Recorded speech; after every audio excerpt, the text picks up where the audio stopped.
You ever wonder about a home that just isn't there anymore?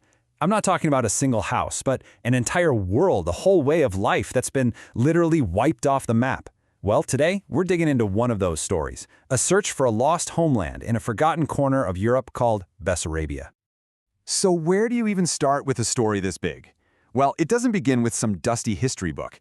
It starts with the very personal quest of one man.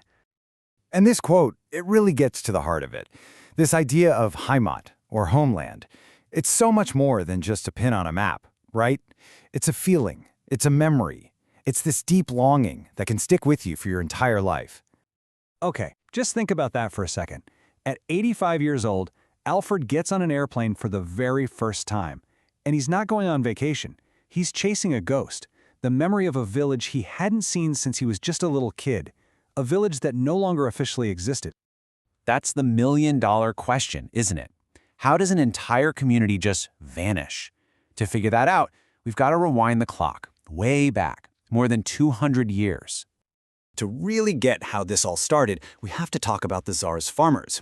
Because you see, the story of these German villages in Basarabia doesn't start in Germany. Nope. It starts with an invitation from the Russian Empire. So picture this. It's the early 1800s. This huge stretch of land, the Bujak steppe, is pretty much empty. So Russian czars like Alexander I make German farmers an offer that's almost impossible to refuse. Come here and we'll give you land, we'll give you money, and you can practice your religion freely. It was a pretty shrewd move, really. A way to bring hardworking settlers to the edge of the empire and solidify Russia's control over this new frontier. And would you look at what they built? This is not some rough, dusty frontier town. This is Hoffnungstal, which means Valley of Hope. I mean, it looks like a picture-perfect European village, with that church steeple and those neat little farmhouses just plopped down in the middle of the wide-open steppe. And they didn't just survive, they thrived. On that rich, black soil, they built more than 150 villages just like that one. They grew vineyards, they opened stone quarries, and they created this really prosperous German-speaking world that lasted for well over a century. But here's the thing you have to understand. The Germans were not there by themselves. Not even close. They were actually just one piece of this incredibly diverse cultural puzzle. I mean, just look at this map key. It's wild. The Germans were neighbors with Bulgarians, Gagauz, Moldavans, Ukrainians, Russians, Jews, you name it. It was a true melting pot of different peoples, different languages, and different cultures, all living right next to each other. And this led to something historians now call Bessarabian tolerance. Now, it wasn't about everyone living together in one big happy family. It was more like different families living in their own apartments, but all in the same building.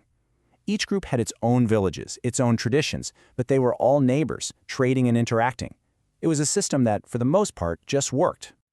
But if you think that's the whole story, we need to dig even deeper.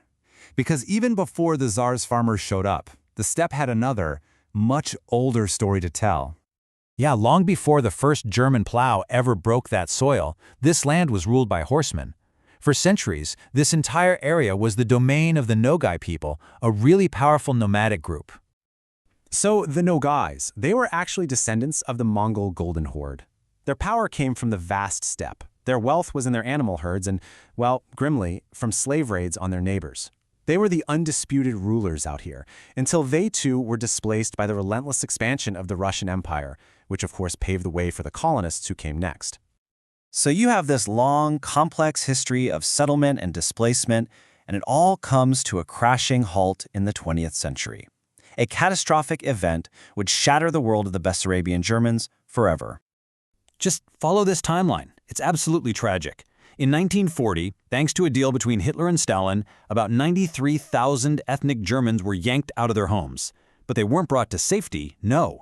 They were stuck in camps for years, and then they were resettled onto Polish farms where the original owners had been violently kicked out. So they became occupiers in a hostile land, caught right in the brutal crossfire of the war. And the human cost was just horrific. The source material is filled with these stories of unspeakable violence during partisan raids. In one village, an elderly couple, the Scheibels, were murdered, burned to death while they slept. This was the terrifying new reality for these families who'd lost everything. And this number, this represents the people from just that one village we saw earlier, Hoffnungstal. The 2,200 souls who had lived together for generations were now scattered to the winds, refugees fleeing for their lives from a collapsing front, their community absolutely shattered forever. So what happened to the land they left behind? What became of all their homes, their churches, their villages?